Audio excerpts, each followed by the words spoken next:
बहुत पहले की बात है। एक किशनगढ़ नाम का गांव हुआ करता था। गांव में नदी के किनारे एक कच्चा घास फूस का बना हुआ घर था। वहां पर गोपाल अकेला ही रहता था। अभी तक उसकी शादी नहीं हुई थी।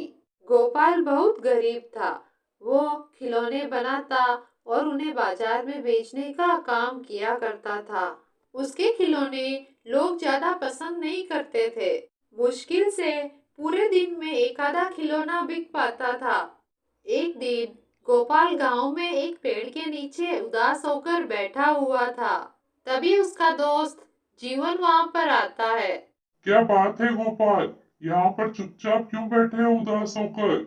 क्या बताऊं यार जीवन, मैं इतनी मेहनत करके खिलौने बनाता हूँ, लेकिन एक भी खिलौना नहीं बिकता है।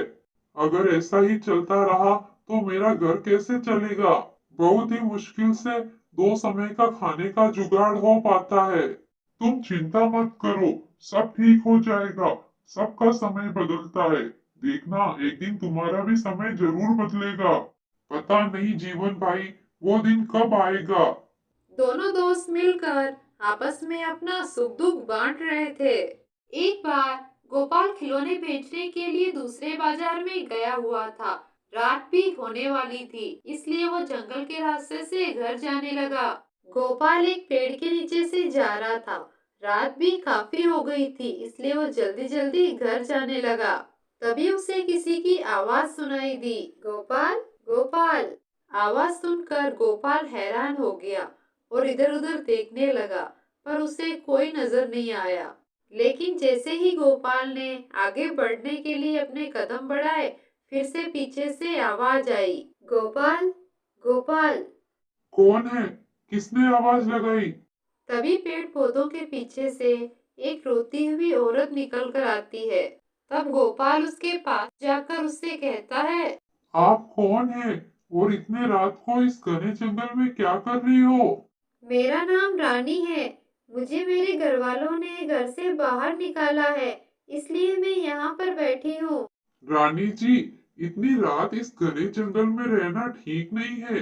आपको ठीक लगे तो आप मेरे साथ मेरे घर चल सकती है। ठीक है, मैं आपके साथ आपके घर आऊंगी। ऐसा कहकर रानी उसके पीछे पीछे उसके घर जाने लगी। गोपाल को पता ही नहीं था, जिसे वो घर ले जा रहा है वो एक चुड़ैल है। कुछ समय बाद गोपाल रानी को लेकर घर चला गया। ये है मेरा घर। आज से तुम इसे अपना ही घर समझो और आराम से सो जाओ। रात भी बहुत हो चुकी है।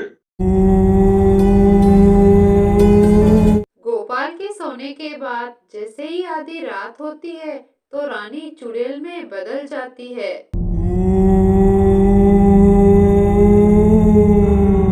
तब चुड़ैल देखती है कि गोपाल के घर में एक भी खाने की सामग्री नहीं है और एक टोकरी में टूटे फूटे खिलौने पड़े हैं। चुड़ैल को पता था गोपाल ने जो खिलौने बनाए वो लोगों को पसंद नहीं आते थे, इसलिए उसके खिलौने नहीं बिकते थे। चुड़ैल गोपाल के घर से बाहर आती है और अपने जादू से बहुत सारे अच्छे अच्छे खिलौने बनाती है।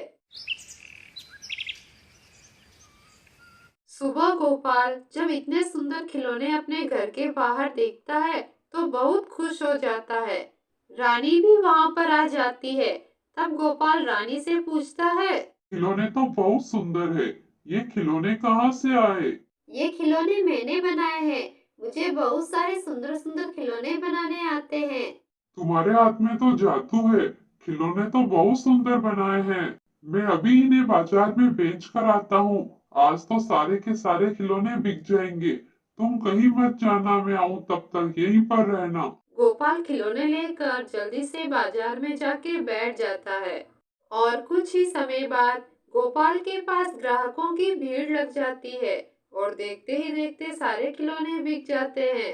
गोपाल मन ही मन में बहुत खुश होता है और सोचता है, अरे वाह, आज तो सारे के सारे खिलौने बिक गए, वो भी इतनी जल्दी। रानी ने तो बहुत अच्छे खिलौने बनाए थे। अब रोज ऐसे ही होता। चुड़ैल रात को अपने जादू से अच्छे अच्छे खिलौने बनाती और गोपाल उन्हें बाजार में ले जाकर बेच आता था। कुछ ही समय में गोपाल की परिस्थिति में अच्छा खासा सुधार हो गया। गोपाल के दोस्त जीवन को गोपाल पर शक होने लगा और उसने रात को गोपाल की निगरानी करने का सोचा। जीवन गोपाल के घर के पास एक पेड़ के पीछे छुप गया और उसने देखा कि जैसे ही आधी रात हुई, रानी चुड़ैल में बदल गई और अच्छे अच्छे खिलौने अपने जादू से बना दिए। ये सब नजारा देख के जीवन बहुत डर गया और दबे पांव वहां से भाग गया। सुबह होते ही जीवन ने सारी बात गांव के सरपंच को बताई। यह सब सुनकर सरपंच तो दंग रह गया। फिर गांव का सरपंच गांव वालों को लेकर गोपाल के पास जाता है और उससे कहता है, गोपाल, तुम्हें पता नहीं है, जो औरत तुम्हारे साथ रह रही है वो एक चुड़ैल है। तब वहां पर रानी भी आ जाती है और सभी को कहती है, तो तुम सबको पता चल गया कि मैं एक चुड़ैल हूँ। लेकिन आप डरिए मत, मैं आपको कुछ नहीं करूँगी। मेरे ऊपर एक चुड़ैल का साया है। जिस दिन मेरी शादी होगी, वो चुड़ैल मेरा शरीर त्याग देगी और मैं उस चुड़ैल से आजाद हो जाऊंगी। फिर सभी गांव वाले मिलकर गोपाल और रानी की शादी करा देते हैं। अब वे दोनों खुशी खुशी अपना जीवन व्यतीत करते हैं और रानी के ऊपर से चुड़ैल का साया भी हमेशा हमेशा के लिए खत्म हो जाता है। कहानी को लाइक, शेयर और सब्सक्राइब जरूर करें।